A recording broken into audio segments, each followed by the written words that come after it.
I don't think it's controversial to say that the Russian invasion of Ukraine on the 24th of February has put a sharper focus on European defence than any event since the end of the Cold War. It's left some countries, like Sweden and Finland, scrambling to join Nato, while others, like Germany, race to modernise their forces. And that perhaps isn't surprising given some of the Russian rhetoric. Ramzan Kadyrov is on record basically saying that once the Russians take Kyiv, well, it's on to Poland. Members of the Russian Duma, or Parliament, openly discuss which European state has to be, quote, denazified next, end quote. And threats of retaliation for support for Ukraine, be it conventional or nuclear, are basically a dime a dozen at this point. And the implication beneath all of this is that Europe is somehow weak, helpless, and that while the Russian army may have struggled in Ukraine, overrunning the Baltic States, or Poland, or destroying the UK, well, that would be easy. And in some ways here, Russian rhetoric starts to mirror some of that you hear on the other side of the aisle in places like the United States, and also, to an extent, in Europe itself. The argument essentially is that Europe cannot defend itself, that its militaries are undercapitalised, they have capability shortfalls, and as a result, they're entirely reliant on the United States. The argument is made in many different ways and for many different reasons, whether it's Americans trying to argue that Europe are essentially security freeloaders, or European actors arguing either for more domestic defence investment or for a reversal of any plans to draw down US forces in Europe, or Russian sources trying to argue that Europe should cease its support for Ukraine or they'll run 7 days to the Rhine like it's 1985. The core contention is basically the same, namely that the European NATO states, despite their massive populations, military budgets and large militaries, are incapable of defending themselves. And today I want to look at European defence in some detail, because while European militaries do face difficulties in terms of capitalisation, for example. So what am I going to be covering today? Firstly, I'm going to cover the evolution of the European security arrangements as they currently stand. NATO, the European Union, etc. Then I'm going to do that thing that people on the internet love. I'm going to look at the paper strength of European militaries in terms of manpower and platforms.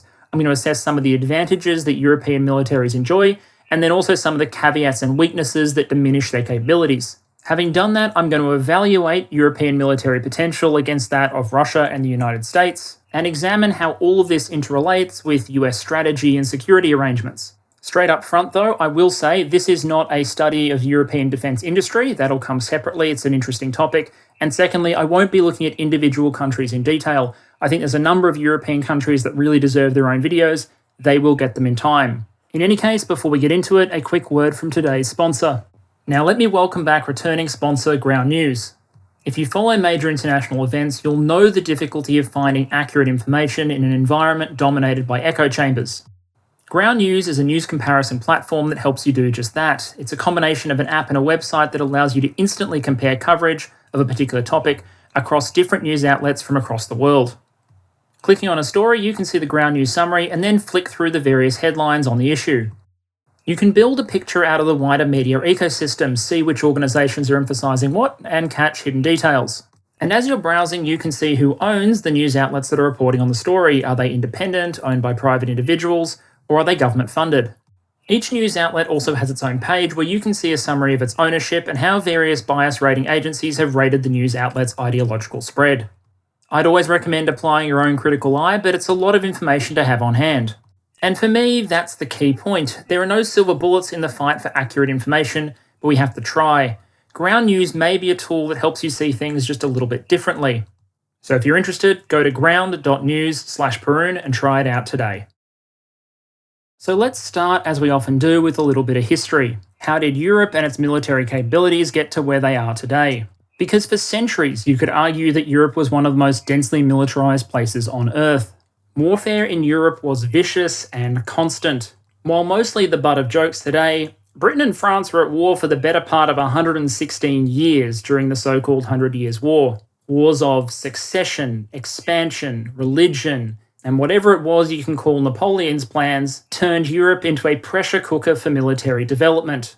Countries that could not develop technologies and systems to be effective on the battlefield would be eventually dominated, taken over, or controlled by those that could. And so by the time you get to the First World War and you see such powers as Germany, France, Russia, Austria-Hungary and the UK, it's hard to argue from a historical perspective that they weren't the most powerful militaries on planet Earth at the time. But two devastating world wars would grind down that military capacity. The old imperial powers limped out of the Second World War, exhausted and nearly bankrupt. Europe instead now found it divided along ideological lines. And in military and economic terms, two new powers rose to fill the power vacuum: the United States and the Union of Soviet Socialist Republics. The creation of Nato and the Warsaw Pact basically just formalised arrangements that were essentially already in place. Most European states would now be defence consumers, reliant on their superpower sponsor and allies to guarantee their security against, well, the other giant blob of nations on the other side of Europe. In the early Cold War in particular, you see competing pressures in different countries lead to very different militaries. You compare the West German force, which is really designed to fight the final showdown in Central Europe, as compared to the British military, which has a pressure of still trying to maintain what was at that point the remnants of its overseas holdings and empire. In the early stages, many European countries are entirely reliant on American or Soviet imports to provide their major weapon systems, and it's only later on that you start to see indigenous European defence industries begin to reassert themselves. That said, by the end of the Cold War, the European powers in NATO and the Warsaw Pact account for a very significant share of the combat power that both sides have available. This is a period where, say, Italy and the United Kingdom had a combined tank strength pushing 2,500. Everything begins to change with the late 80s and early 90s, and with it the collapse of the Soviet Union and the Warsaw Pact. In the end, political and economic collapse, not military force, massively redrew the European political boundaries. Germany reunified peacefully, Yugoslavia broke apart not so peacefully, and European states generally revelled in the peace dividend, the ability to massively cut defence budgets, scale down weapon systems, eliminate tactical nuclear weapons, and enjoy the fact that the primary threat that for so long existed was now apparently gone. Armies would shrink, many would turn away from conscription and become fully volunteer professional forces.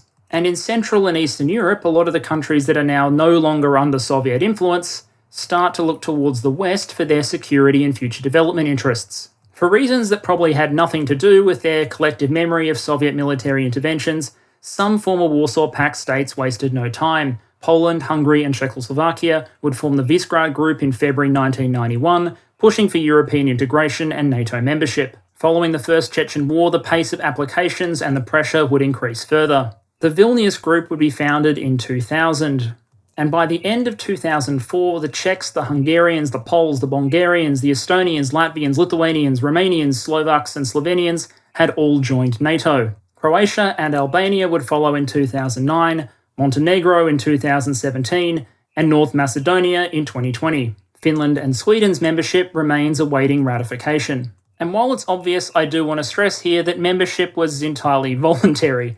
I often see pro-Russian sources describe NATO expansion as American conquest of European states. By contrast, I would argue membership was usually a popular issue in the states that were applying. Hungary's referendum on membership, for example, showed something like 85% popular support.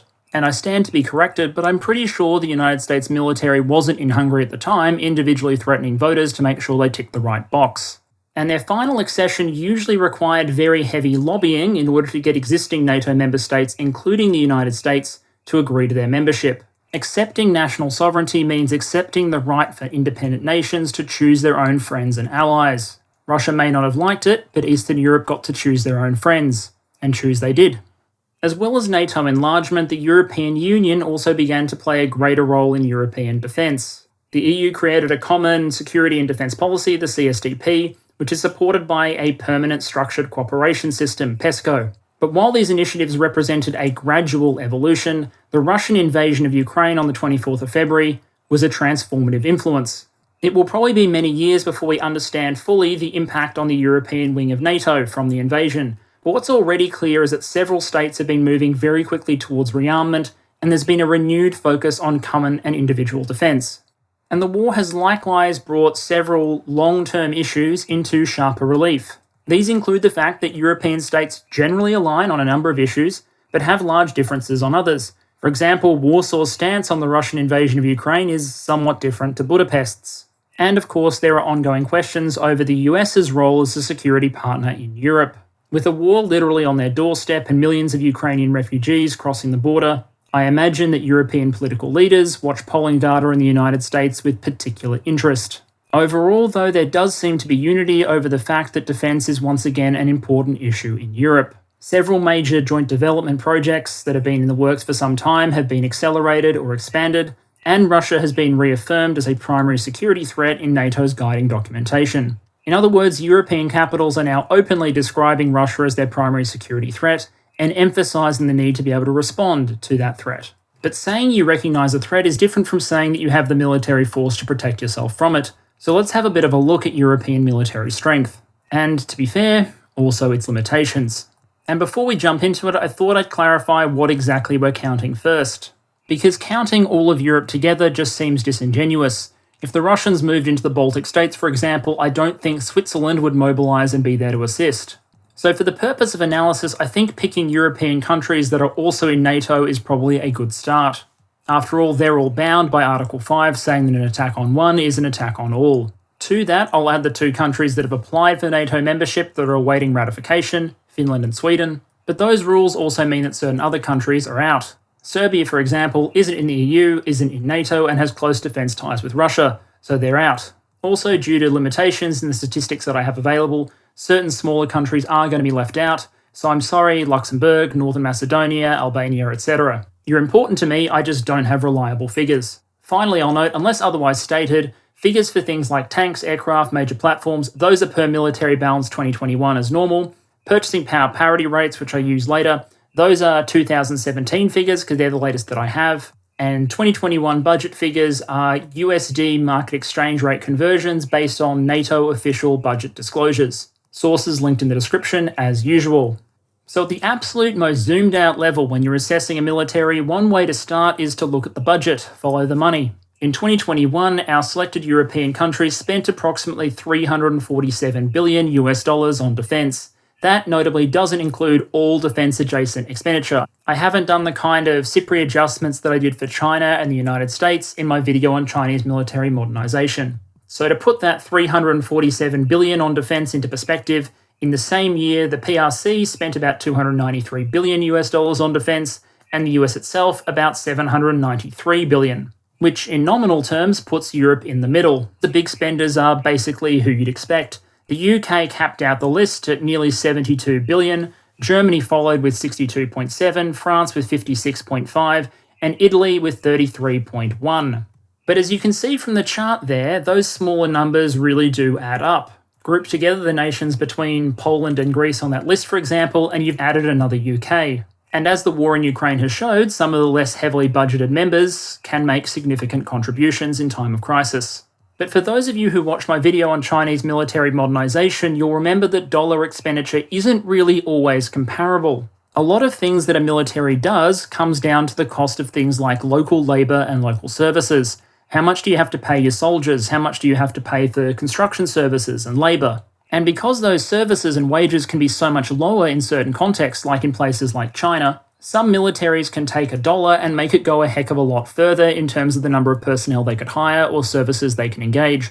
This is called purchasing power parity. And in this respect, some NATO nations have very significant advantages over, for example, the United States. And that doesn't necessarily reflect any real difference in quality across the two markets. Speak to, for example, Allied troops that served alongside the Poles in Afghanistan, and you'll generally hear a great degree of respect for their skills, their capabilities, and their professionalism. But the fresh-faced American lieutenant who may be giving you that view may well be earning more than the chief of the Polish General Staff.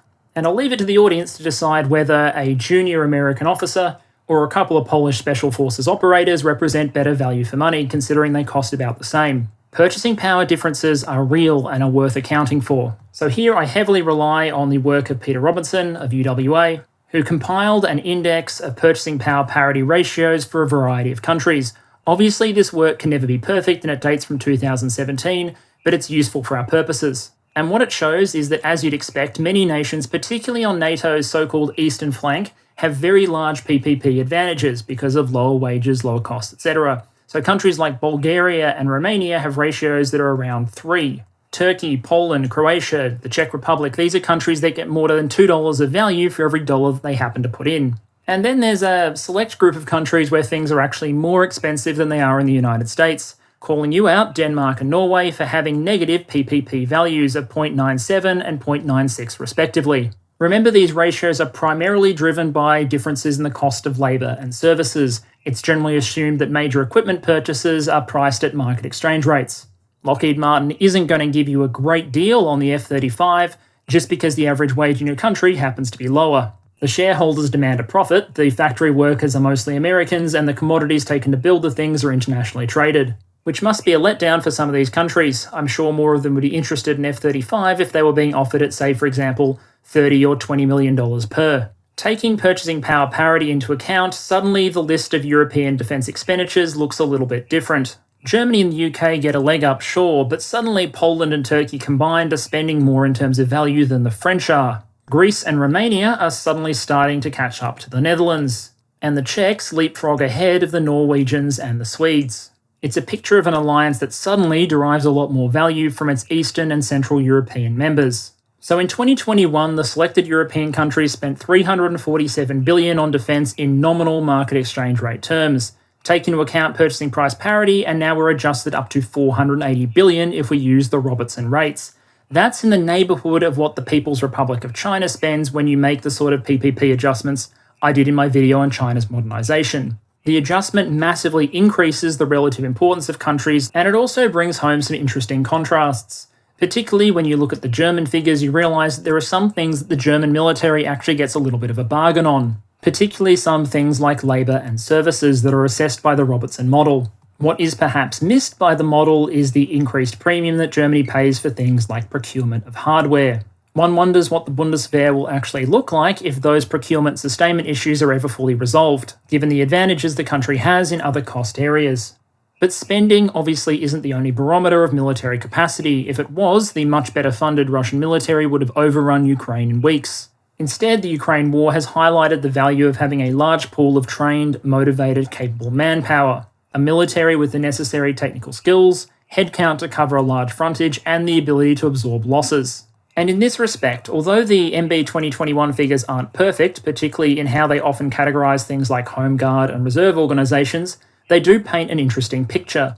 Namely, that as a whole, Europe's got an awful lot of people in uniform. In 2021, military balance gave the European countries that we're talking about a combined active duty strength of 1.86 million people, considerably more than the US total of 1.39. And the reservist figures were also much higher, 1.45 million reservists in Europe as compared to 840,000 in the US. And as I said before, I'm not convinced these figures do a very good job of capturing the role of organisations like Home Guards or paramilitaries. There are some reasons that this would be the case. Many European states, for example, retain conscription and mobilisation reserve structures in a way the United States simply doesn't. Finland is a nation of 5.5 million people that has the capacity to mobilise 250,000 in times of emergency through conscription, training, and preparation. For nations that don't have conscription and those sort of mobilisation structures and focuses, it's very hard to match those sort of figures. And when you turn the focus from dollars to manpower, it's interesting to see which countries catapult themselves to the fore. Turkey is a clear standout, suddenly being number one, both in terms of active manpower and mobilised strength. And for reasons that I'm certain are completely unrelated to that first fact, Greece catapults itself to the second largest power when it comes to mobilisation potential. The country has a similar number of active duty personnel to the United Kingdom, but a far larger reserve force. And that's with the UK volunteer reserve counting in their reserve numbers. Poland and Spain show their importance in terms of active duty manpower counts, and Finland's mobilisation potential is there for all to see. After all, according to these figures upon mobilisation, the Finnish armed forces should outnumber the Bundeswehr. Gee, I wonder if this has anything to do with why Nato is so keen to bring the Finns in. I'm sure it has nothing to do with the fact that a mobilised Finland has equivalent manpower to the pre-war active-duty Russian ground forces. Now obviously, standards of training and capability will differ country to country, unit to unit. But many of these forces have a proven reputation for being capable and committed. And if you're going to be fighting in the frozen north, well, I imagine most commanders would be very happy to have Finnish reservists on board. I imagine your average Texan, for example, might not be as comfortable in the setting. But it's clear that in terms of manpower, Europe has a lot going for it. But manpower is only so useful if you don't have the kit to go along with it. The spear may be perhaps the deadliest weapon in human history, but it's kind of gone out of fashion on the modern battlefield. So most troops would generally prefer that you sent them into battle with things like tanks and armoured vehicles and air support. And here I'm going to make two seemingly contradictory statements and then explain how they hold together. Equipment and capitalisation are some of European military's biggest issues in general. But at the same time, taken together, they have a very large paper collection of many weapon systems and platforms. For example, they have 6,600 main battle tanks compared to about 2,500 in active service for the United States. Similarly, if you're looking at non-mortar, tube and rocket artillery, again, the European arsenals are ostensibly much larger, 6,600 systems roughly in active service versus about 3,800 for the US military. Again, those figures are very approximate based on MB 2021. Of course, the key asterisk that sits alongside those massive numbers is what sort of tanks and what sort of artillery systems. Because across Europe, you genuinely do have it all. You have countries literally fielding World War II artillery pieces in frontline service, and other countries that are entirely reliant on the Panzerhaubitze 2000, the best self-propelled artillery system in the world by some accounts. You have countries operating the latest generation Leopard tanks and flying F-35s. But at the same time, you still have countries operating hundreds of upgraded M48s, the original version of which dates all the way back to the 1950s, or flying MiG-21s that, in their original versions, would not have looked out of place during the Vietnam War. The key is Europe has a lot of hardware, but it runs the full gamut from cutting edge to, well, junk. So bringing those sort of elements together, expenditure, manpower, equipment, let's look at some of these strengths, the advantages that European militaries enjoy. What, as a collective, are they probably capable of doing and doing well? Don't worry, we'll get to the criticisms later. Taken collectively on land, what you have when you look at Europe is multiple forces that are well configured for the defence of, well, European territory itself. Countries like Finland, the Baltic States, Poland have built militaries that are designed to be able to fight wars in their local domain against, well, you can guess who they're all planning to fight against potentially. Let's just say they don't point their guns west very often during exercises. But that principle is far from universal. You've got countries like France and the United Kingdom that have built their militaries to be more expeditionary, to be able to go overseas and project power in Africa or elsewhere. And you can see that manifest in the manpower and equipment figures. For example, Turkey and Greece collectively account for more than half of the total European tank fleet. I bring that up because when I was preparing for this presentation, I came across a paper which showed you the graph on the top right, showing how much Europe's major powers, in quotation marks, have reduced their tank stock since the end of the Cold War, making this a sign they couldn't possibly defend against Russia. The problem, of course, is that when it comes to massive tank fleets, that's not what the UK or France or Italy or Germany are about these days. They build their militaries to do different things. Nowadays, the major tank powers in Europe are the Greeks, the Turks, and the Poles, nations that tend to spend considerably less on things like aircraft carriers, although the thought of seeing the Poles cruise a Queen Elizabeth class around the Baltic Sea is frankly hilarious. The core point is that Europe brings together both countries which have considerable defensive mass in terms of manpower and equipment figures, and it brings them together with countries that focus on more expensive high-end capabilities. Top-end air forces, naval air power, that kind of thing. And when you combine those together, Europe is a formidable force when you're talking about localized land power. At sea, most European nations focus on the idea of coastal and close-in defense. They want to defend their coastlines, they want to protect local shipping, and they want to make sure that when Russian naval infantry want to, for example, visit their tourist towns, they arrive through legal means.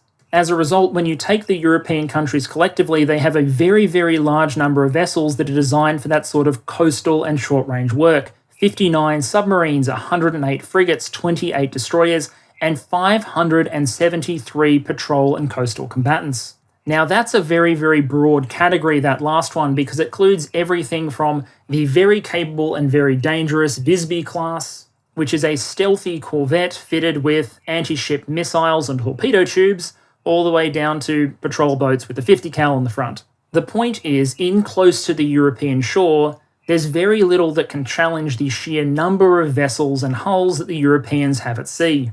If you are the United States and you want to be able to demolish an opposing naval fleet at the other side of the Pacific, you need the multi-billion-dollar Virginia-class nuclear submarines to cruise out there and do the job. But if you're just going to be fighting in the Baltic Sea or the North Sea close to home, then the relatively cheap, short-range diesel-electric submarines of many of these European powers can be just as dangerous. Just ask every US Navy captain who's ever had his ship torpedoed during an exercise by an Australian Collins class. A quiet diesel-electric with a good captain and some smart tactics can be a threat to just about anything. And then there are some European powers that are configured for longer distance power projections. No prizes for guessing who we're talking about here. Between them, the UK, Italy and France have 5 aircraft carriers. These aren't exactly the American supercarriers, but they do give them some ability to take aircraft overseas and to project power. And it would be a truly brave naval captain that would dismiss something like the Astute class as a non-threat. So taken together, while it's a gross simplification, I'd argue Europe has the hulls to assure local superiority against any foreseeable threat, as well as a couple of members that are capable of reaching out a little bit further beyond Europe's shores. And the numbers are pretty impressive in the air as well, with European powers collectively possessing quite a large number of combat aircraft. If you look at the Military Balance 2021 figures and you collect together the fighters and the multi-role aircraft, it's nearly 2,000 aircraft in terms of frontline combat strength. Although, again, admittedly, the quality spectrum there runs all the way from F-35 to MiG-21. There is a concentration and a growing concentration on the higher-end platforms, though. Proportionally speaking, F-35 is a growing part of the arsenal, but the older stuff can generally be pretty good too. Rafale, Gripen, Eurofighter Typhoon. These are quality 4th and 4.5 generation platforms, and F-16 is pretty common as well. Now, of course, a number of European air forces do face problems, particularly infrastructure, sustainment, and pilot shortages. We'll talk more about this later, but you already knew that the operational rates for, say, Germany's Eurofighter Typhoons were pretty low, and other countries have had severe difficulties retaining enough qualified military pilots. But in general terms and by global standards, training standards and wargame and exercise performance tends to be reasonably good. There's obviously significant variation. I've got flying hours for certain aircraft frames from the UK, emphasising the fact that yes, RAF pilots are probably going to fly more hours and do more training than, for example, Croatian pilots training ground attack in the last 5 or 10 years. But unlike for certain rival powers, joint training and exercises do exist and happen fairly regularly. Greece, for example, hosts an annual exercise, which I think the most recent one brought together aircraft from, I think it was France, Greece, Italy, Slovenia, the United States, and I believe Israel was there as well. Joint training, joint exercises, and these sort of war games give an opportunity for those air forces with, say, more combat experience or more extensive training regimes to pass tactics and lessons onto those air forces which struggle with perhaps more limited budgets. These exercises challenge old tactics, old ways of doing things, and allow countries that don't get an opportunity to deploy their aircraft overseas to make sure their pilots stay up to speed on the latest techniques. And given what the Russian-Ukrainian conflict has showed us about the importance of tactics and training, this is an important European strength. And then finally, it's important not to ignore the fact that Europe does possess an independent atomic deterrent. It includes 2 nuclear powers, the United Kingdom and France. Several other nations in Europe have so-called nuclear sharing arrangements wherein their aircraft are configured for and their pilots are trained on delivering United States nuclear weapons in defense of that country. But perhaps mercifully, deploying a nuclear weapon is not as simple as pressing the go button and making everything explode. Weapons don't operate unless their permissive action links are fed the right codes, and those codes in nuclear sharing states remain in the custody of the United States. So what differentiates France and Britain is the ability to release their own nuclear weapons on the authorities of their own governments. Looking at the two, the United Kingdom basically has only an at-sea strategic nuclear deterrent. That is, it has nuclear-powered submarines that are out hiding at sea, carrying nuclear weapons, so that an opponent understands that if they were to, for example, launch a surprise attack on the United Kingdom, the UK would still have nuclear weapons with which to retaliate. Now, France has that capability as well, but they also have a very interesting weapon system called the ASMPA. This is a weapon system that I want to look at more when I do a video on France, but it's basically designed as a warning shot weapon, 300 kilotons of it. You see, the danger of launching any sort of ICBM carrying a nuclear weapon is there's a danger, even if you only fire one, that your opponent may see it, overreact, and launch all of his missiles in response. After all, that thing could be targeting an empty stretch of desert as a warning shot, or it could be targeting his capital city. So the danger with strategic nuclear weapons, well, One of the many, many dangers with potentially world-ending weapons is that if you launch something as an attempted warning shot, the other side may interpret that and, end the world. And so the French basically designed an air-launched nuclear missile with a range short enough and an avowed purpose that wouldn't really have that problem. And the basic idea of the weapon system is when France gets to the point where it's close to feeling like it has to launch its big nukes, when it's really, really serious that everyone should calm down, you go and launch this thing. You fire off a 100 to 300 kiloton nuclear weapon at some sort of tactical military target. You vaporize an opposing military target, maybe a headquarters or a troop concentration, and that's your signaling mechanism. That's your warning shot. Your opponent's probably going to take it very seriously because, 300 kiloton explosions tend to be noticed. And it serves as an opportunity for France to say, hey guys, we are at the absolute precipice here, this far but no further, sit down, talk, or end the world, your call. In any case, that's a little bit of a diversion, but if we talk about France specifically in the future, French nuclear doctrine and capabilities will certainly get a look in. So if we look at these strengths and capabilities together, we have to ask the question, is this enough? Is this fit for purpose? Because I think it's important to evaluate militaries based on what their core purpose is. It would be manifestly unfair, for example, to evaluate the Finnish General Staff and Armed Forces based on their abilities to, blockade Japan. They're built as a territorial defence force, so you have to judge them based on their ability to be a territorial defence force, not to be a Pacific naval power. And so if you look at the purpose of what most European militaries are there to do, which is to generally guarantee the territorial integrity and security of Europe itself, I'd argue Europe has a pretty good mix of paper capabilities. In fact, I'd actually argue things are very, very different to what they were during the Cold War, because now Europe is more united, more of the Eastern European and Central European states are now part of Nato as opposed to part of the opposing alliance, and Russia is much weaker than the Soviet Union was in the 1980s. In terms of manpower, in terms of major platforms, even in terms of the quality of those platforms, Europe, even without regard to the United States, has paper superiority over the Russian Federation, and we'll look at that in more detail later. But of course, that analysis is pretty simplistic. It relies on counting platforms and systems and manpower and budgets. So let's have a look at some of the issues that European militaries face before we get too excited. Because before you turn around and start arguing that Europe can stand as an equal with China or the United States as a military power, there are some issues you do have to take account of. The first, and perhaps the most obvious, the one I imagine many people have been screaming at their monitors this entire time, is that there is actually no European military in a strict sense. Heck, there's barely one in a loose sense. While it's fine to look at manpower, budgets, and systems in aggregate, you have to remember that these are still just collections of national forces. That's significant from both a strategic and an economic/force building perspective. It's hard to be efficient building 20-something small militaries instead of building one large one. It's difficult to avoid a certain degree of duplication in functions and capabilities. Croatia needs one chief of the army, the same as the United States does.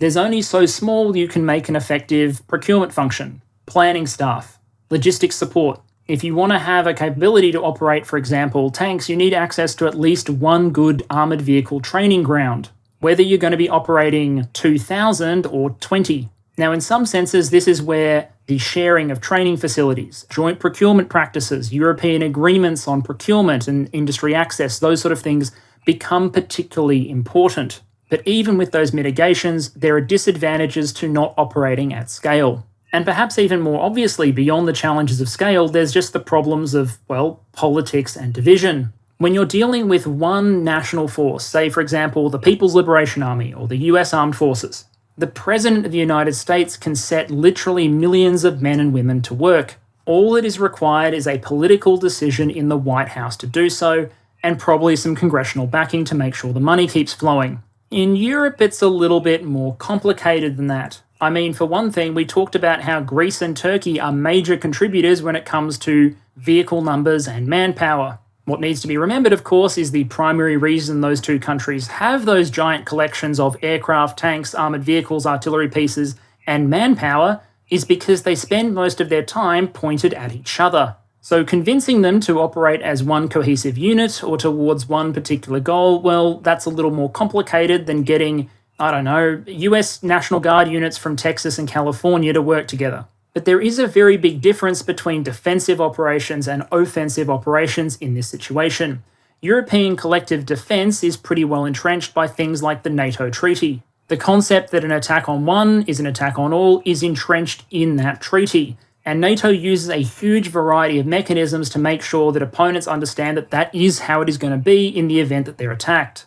Different European militaries send units into joint NATO command structures, they train together, they deploy together. They practice so that a collective response to an incursion or a threat or an attack is the most automatic thing possible. Croatia deploying 200 troops to support a NATO operation or a forward deployment in Eastern Europe, for example, is probably not going to have a huge impact on the combat power of NATO forces there. But if you have troops from 15 nations present, then any attacker understands that in order to seize that territory, they risk killing or wounding troops from those 15 countries, which just makes it even more certain that those countries are going to fulfill their NATO obligations and rise to the defence of the attacked country in the event of war. All of this falls away when you start talking about non-defensive operations, about offensive ones. NATO has no legal mechanism to force its countries to join an offensive war by one of its members.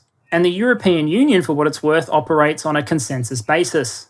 And good luck getting Viktor Orban to sign off on an EU motion to invade Russia. The basic point is the European defence structure is very well configured to make sure that countries defend each other if they're attacked. But converting that into the ability to project power abroad or undertake foreign missions, well, that's something very, very different. And here again, I'd stress that in this analysis, I'm focusing on capability. I'm focusing on manpower and equipment, essentially asking the question, can or could Europe defend itself? Not would it defend itself? The reason is, frankly, I only have so much time and politics is a lot more subjective and harder to analyse than things like platform counts. But this is also one of the greatest weaknesses of European deterrence, and a lot of the critiques, I suppose, of European military capabilities focus not just on the capacity of different militaries to coordinate, to work together as a team, but also their will to show up to the fight. Now, there are a variety of mechanisms, as I've discussed before, that are intended to ensure that in the event of a crisis, in the event that a NATO member is attacked, the European countries do form together and do form a united military front. But Article 5 doesn't, strictly speaking, in a legal sense, specify what aid countries need to provide to each other. So while a majority of citizens in a majority of NATO countries believe it is their duty to defend other NATO countries if they're attacked, even though there are plans in place, it will always be a weakness, I think, of European deterrence that an opponent might suspect that the will isn't there to follow through. That if they attack Poland, for example, are they really confident that Portugal and Spain are going to decide to show up? Not that that is in any way a slight against Portugal or Spain, it's simply a comment on the distances involved. I've also previously talked about the fact that modernisation levels across European militaries are, to put it frankly, inconsistent. A very large number of systems and practices in NATO are standardised to the greatest possible extent. There are things like NATO standard calibers, but there is no NATO standard jet or NATO standard tank. And there is a lot of older generation hardware still in service in many places, and a lack of money to recapitalise and replace it. In some ways, this actually turned into a benefit with the outbreak of the Russian-Ukrainian war, because there were a lot of countries sitting on a whole bunch of Soviet-era equipment or Warsaw Pact-era equipment that could be handed over to Ukraine. But in terms of capability, it's kind of hard to argue that even the most modernised MiG-21 on the planet is as capable as the F-35s that are now coming into service. The US has issues with airframes and ships reaching the end of their planned service lives and the extra cost that comes with maintaining those old systems. For many European countries, the problem is even more acute. And beyond what you have in service, the question is, what do you have in storage and what sort of endurance do you have in the event that you start taking casualties?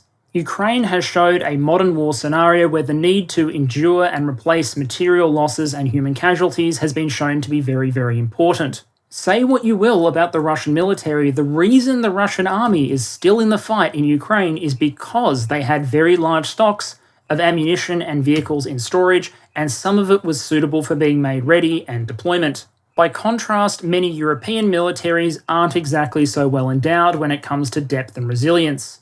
There have been war games where Allied forces eat up their entire or majority of their national ammunition stockpiles in days of action. And when the NATO alliance went to Libya, many nations rapidly became dependent on the US to supply them precision-guided munitions because their own stockpiles were exhausted far too rapidly. Countries like the UK have very well-trained, very capable armed forces. But the casualty rates we are seeing in Ukraine would already have annihilated the entire British tank fleet several times over. And then finally, there's the issue of readiness and mobility. This one should be familiar to anyone who watched the video on German defence procurement. Many European militaries struggle with deep capitalisation issues. Serviceability rates for a lot of hardware out there is relatively low, and a lot of it is at the end of its service lifespan. There are obviously wide variations from country to country, but generally speaking, the problem is a relatively common one. Although I do want to raise a caveat there. German readiness rates, for example, are quite low, but the German definition of what constitutes a system being ready for action is pretty strict. One imagines that even if a majority of the tank fleet is down at any given time on paper, in the event that the Russians swept into Poland, I imagine the Germans might be willing to send vehicles into action with, for example, a broken headlight. But the key point holds true. Many European countries are in a position where they either have to increase spending on defence procurement in order to procure new hardware, or accept shrinking fleets of aircraft, tanks and vehicles, or increasingly low serviceability rates. And when papers assess weaknesses in existing European defence capabilities, it's these factors that they often hone in on. And to be fair, there's grounds for the criticism. Most American combat brigades, for example, with enough warning, are designed to be deployable just about anywhere in the world. Many European forces wouldn't even know how to start to attack that particular problem from a readiness and logistics perspective if given the instruction. But I feel like I need to ask the question here, is comparing European capabilities to US ones really the fairest or most appropriate comparison?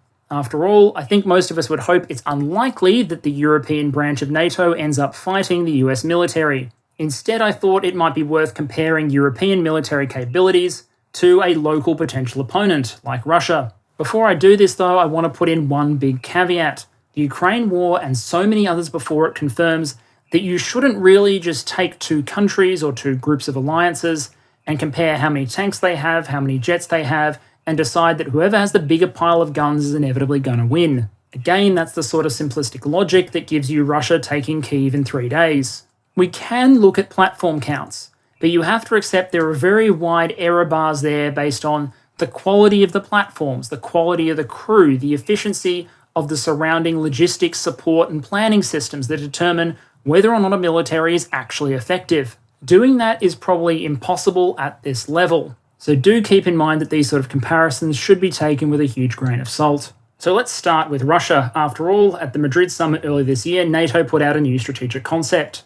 And it included some very subtle language that might be interpreted to suggest that the alliance is a little bit worried about Russia, namely because it describes Russia as, and I quote, the most significant and immediate threat to the security of allies as well as to peace and stability in the Euro-Atlantic region. And as I said earlier, it doesn't help when major Russian political leaders, or people like Kadyrov, come out and say that the next step after Ukraine is to, attack NATO. But when you start looking at the numbers, the first question that comes to mind is, well, how? In terms of active duty personnel numbers, the difference between the European powers and Russia is about 500,000 in the Europeans' favour. And while training standards obviously vary greatly across Europe, after the Russian army's performance in Ukraine, I wouldn't exactly trust the best and brightest of the Russian military to go up against the likes of Gurkhas and the French Foreign Legion. Russian military power is associated with the massive size of its tank fleet and its artillery park, but in both respects, the Europeans outnumber them roughly 2-1. Now yes, those European figures include hundreds of old Cold War relics, but at this stage the Russians are mass modernising T-62, so any conflict would basically be a Cold War reunion. And at sea, the Russians are outnumbered across the board. Submarines 78-49, smaller coastal combatants 141-31. The differences are huge. And while yes, the European fleets include some older and smaller ships, are we really suggesting the Russian carrier, the Admiral Kuznetsov, the one that has to be, followed by the tugboat everywhere in case it breaks down, is really equivalent even to both British Queen Elizabeth classes with their F-35s. Now, there are obviously limitations with these figures. They don't include, for example, equipment in deep reserve, which is one of Russia's great advantages. But they likewise also don't account for the fact that Russia has lost about 7,000 pieces of heavy equipment visually confirmed in Ukraine. It doesn't include the nearly 1,400 tanks that we have visually confirming evidence of the Russians losing. It doesn't account for the casualty rates amongst the modernised T-72s and T-80s, leading to the Russians introducing ever more modernised T-62s into the field of battle. It doesn't reflect what we've learned about the difficulties the Russians have with tactical level logistics. Yes, they can move stuff by rail reasonably well at the operational level, but they clearly struggle with tactical level logistics. And on perhaps the most morbid note, it doesn't account for all of the personnel that Russia has lost in Ukraine. So all in all, I'd say that while there are still areas of relative Russian advantage, primarily in the number and spread of nuclear delivery systems and the number of claimed associated warheads, as well as possibly an advantage in ground-based air defense systems relative to the NATO powers since they rely more on their air forces, the numbers and the balance of capabilities is pretty stark. I try to avoid making too many predictions on this channel, but frankly, if everyone kept their finger off the nuclear button and Kadyrov got his way and Russia attempted to, quote, denazify Poland, well, I expect the first month of campaigning would end somewhere outside Moscow. This is not the 1950s. Russia is not the Soviet Union, and the European arm of NATO is no longer just a cluster of Western European states. It is a grand alliance with a massive advantage in population, economic output, and firepower. It may still be that there are some in Europe who remember that old Cold War mindset, for whom Russia is the great, powerful, and terrifying foe. But the numbers tell a different story. Russia is not now what it once was, and neither is Europe. And while each military individually might have its own deficiencies, challenges, reasons to be nervous, looked at as a whole, conventionally speaking, it's not even close. But I acknowledge that sort of conclusion could be easily attacked on the grounds that it's based on counts of equipment, the amount of stuff and material and manpower that the two sides would be able to throw at a problem. It doesn't focus squarely on capability. So let's talk about demonstrated capability and the evidence that we have available to us. In terms of Russian observed capabilities, Russia is currently facing significant challenges from Ukrainian ground forces. I hope that is not a particularly difficult position to accept, given the Russians themselves have accepted that they are now in something of a difficult position. They've experienced logistical limitations, just operating relatively close to the Russian border and attacking locations in Ukraine. They have had difficulties when Ukraine achieved certain medium-range fire capabilities with a small number of HIMARS systems introduced. Their air defense system has struggled with a small number of anti-radiation missiles. They have lost ships recently to small numbers of at-sea drones and relatively limited attacks and capabilities. This all has to be calibrated against what we know about Ukrainian capabilities. This was a military with, by European standards, a very small budget, about 200,000 actives, and the rest of the Ukrainian military being mobilized or reservist personnel who have been pulled together.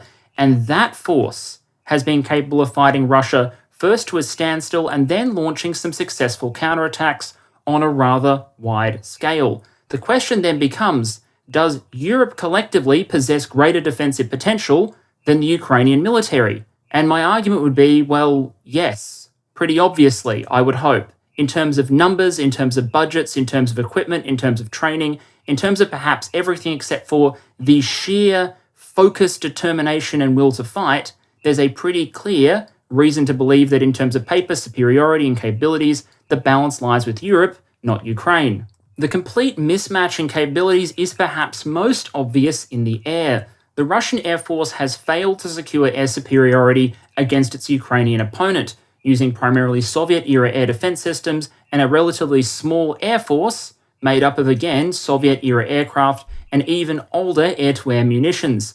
That is not what Russia would be facing in the case of an incursion against European powers.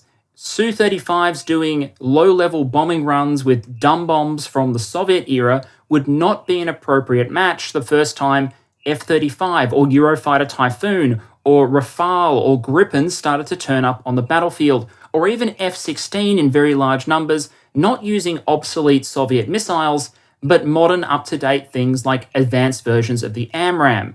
Now, of course, European air forces do have issues with readiness rates for aircraft, maintenance backlogs, retention of pilots, but the Ukrainian Air Force wasn't exactly a military superpower, and yet it's managed to hold its own so far. And with that observed experience to calibrate against, it becomes difficult to understand what the Russian answer would be to even a 5 or 10% deployability rate for NATO air power. And without an adequate answer to that threat, that capability, it becomes difficult to understand how a Russian military offensive could be long sustained. In short, I feel that perceptions of European military inferiority or threat from Russia must be the result of cognitive dissonance, and you see this sometimes with Russian and sometimes European commentators. They can at once hold the belief in their mind that Russia is in a difficult position in Ukraine, but will ultimately, by calling up the reserves and straining every fibre of its military might, be able to win some kind of victory eventually. But at the same time, they're capable of making threats and suggestions that Russia is capable of steamrolling NATO,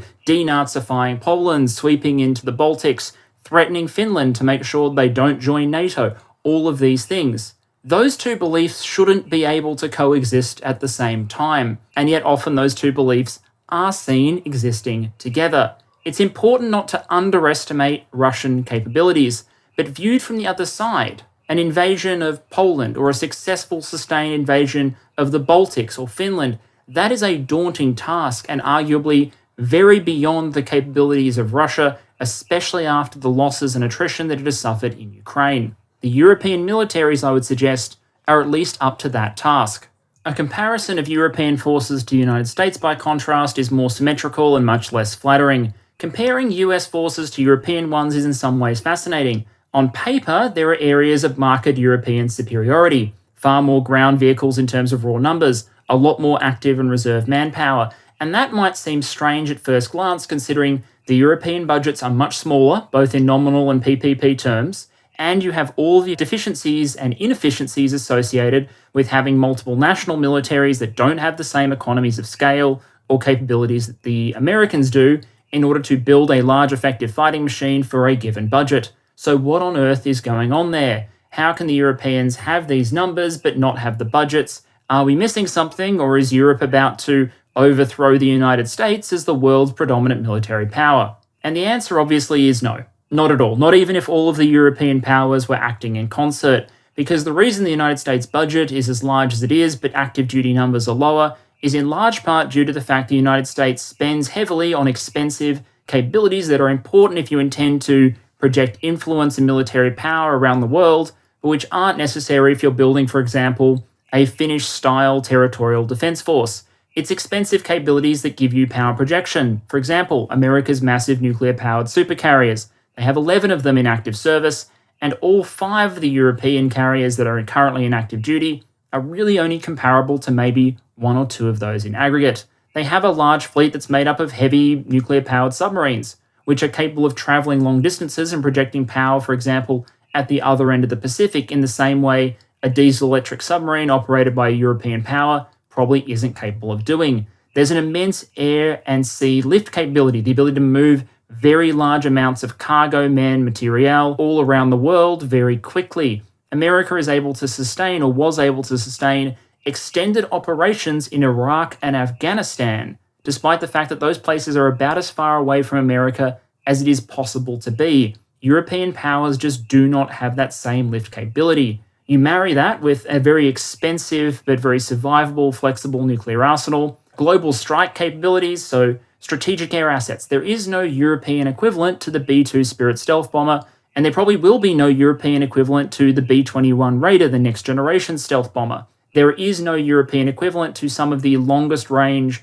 American strike capabilities that are in development, and there is the research and development premium. The US spends an awful lot of money to make sure that it is at the leading edge, the cutting edge of military development in a wide variety of fields. And when there are equivalent European development programs, they do, generally speaking, tend to run several years behind the American program and be relatively less funded. There's costs associated with all of these steps. The US remains the lead global actor because it possesses many of these capabilities, plus it spends a lot more making sure that its forces are maintained in relatively high states of readiness.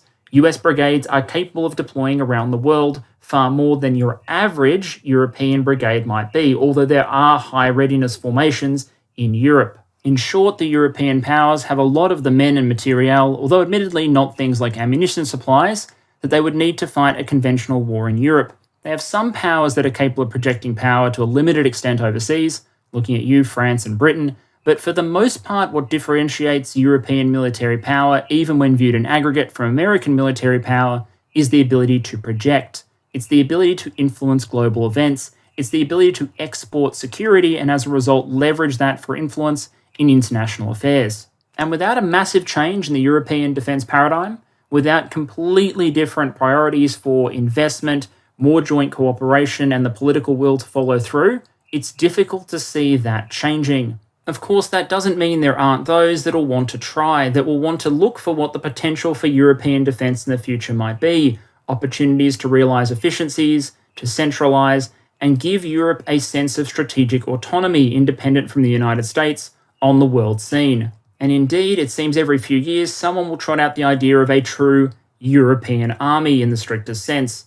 Now, obviously, there are major barriers to executing on that concept, which is why it never tends to go anywhere. European battle groups, yes, but the idea of a centrally recruited, centrally equipped European army remains very much a stillborn idea so far. And the political challenges to creating one should be fairly obvious. If it is a collective force that can only be deployed by unanimous consent of all participating powers, well then you run the risk of one country in the tent not agreeing to deploy the military during a particular contingency, and all of a sudden the other nations that rely on this military for defence can't access it or deploy it.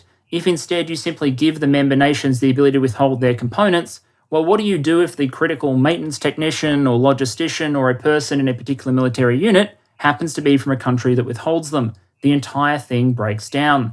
And if you remove both of those checks, if you simply say there is a centralised structure deployed by a single command and that consent of member nations isn't required, well then who's going to sign up? Now, whether those political challenges can ever be overcome is probably not something for an Australian commentator to guess in relation to. Instead, I'd observe that there are a number of things that the European militaries probably can do to further integrate themselves and realise economies of scale, and given my channel, you'll have no surprise what sort of areas I'd identify. I'll go into this in more detail when I eventually do a video on the European defence base, but designing forces, building militaries with alliance operations in mind, so mutual reliance and specialisation, is probably a step that is available to some of these countries. Sharing infrastructure, sharing processes, undertaking joint R&D, doing joint procurement. These are all things that are already practiced or encouraged to a limited extent, but offer tremendous potential. No single European country, for example, probably has the money or industrial capability to design, produce, and economically field a sixth-generation fighter the same way the United States plans to do with its next-generation air dominance program. And that's why you see multinational programs beginning in Europe, because taken collectively or as groups of countries, Europe does have that scale and economy available to it. It just needs to be able to operate and coordinate as a unit. That obviously raises political challenges. We all remember how the Eurofighter program went down, but it still has immense potential as an approach in order to keep costs down and to keep European industry competitive in a global environment. Now, does that potentially mean that Italy might end up with jets capable of making tea, or that Germany might end up with systems optimized to operate from carriers it doesn't possess? Possibly, but that's the nature of compromise. So in conclusion, while European military strengths have drawn down since the period of the Cold War, it's not as much of a security importer from the United States as it once was. Most of the former Warsaw Pact states are now NATO states, and as a result, with threats declining, the relative strength of Europe compared to those that threaten it has massively increased. When Europe is considered as a collective unit, it belongs in a discussion of major global military powers alongside the likes of the US, the People's Republic of China, and in terms of emerging major military powers, India. However, when making those comparisons, it's important never to lose sight of the fact that the Europeans are not a unit. They are individual nation states bound together by alliances, treaties, and in some cases by the European Union. That makes it almost certain that they will hold together if they are attacked by an external force, but limits their ability to convert into a force that projects power and influence overseas using military might. There might be some room for the French or the British to do it individually, but the idea of the European powers acting in concert in order to push military power overseas is something that is likely to happen far more rarely. And even when it does decide to do so, it lacks certain power-projecting technologies and capabilities compared to powers like the United States. Most European militaries are designed to operate in Europe. But in that context, in the context of defending Europe against a conventional military threat from countries like Russia, I'd argue the existing balance of power is squarely in Europe's favour. Yes, there are issues with a desperate need for recapitalization and modernization in some European militaries, but given the current state of Russian conventional military power, the overwhelming advantage the Europeans have in terms of manpower, investment, technology, capability, and sheer platform counts, to me makes any talk of credible Russian conventional military threat to the continent absolutely fanciful. The likes of Kadyrov can say what they like, and they can mock the Europeans for being dependent on the United States for certain military capabilities and security provision. But at the end of the day, if they try it, the math says it's only going to go one way. Alright, channel update to close out. Firstly, thanks to Ground News for being a returning sponsor. After one of their previous sponsorships, I had a vote for patrons over what charity we would like to support using some of those funds. That vote ultimately selected the humanitarian stream of United 24, which is the Ukrainian government's official charity, and a donation has now been made. I plan to have another vote on the Patreon channel just to confirm, because I want to make future donations, thanks to sponsorships like this one, where the next stream of money will go. In terms of future videos, I want to stress that just because I did Europe as a whole today, it doesn't mean I don't want to look at individual countries and defense industries. I quite desperately do. But given some of the recent media activity and the state of the Ukraine war, I thought it was important to stop and take a moment to investigate European capabilities as a whole. Now, thanks to work, I'm once again in the air next week, but what else is new? I will try and stay on schedule. However, one video I've been thinking about doing for some time is I often get sent truly terrible hot takes on defense topics, militaries, or the defense industry by people on my Patreon or by email.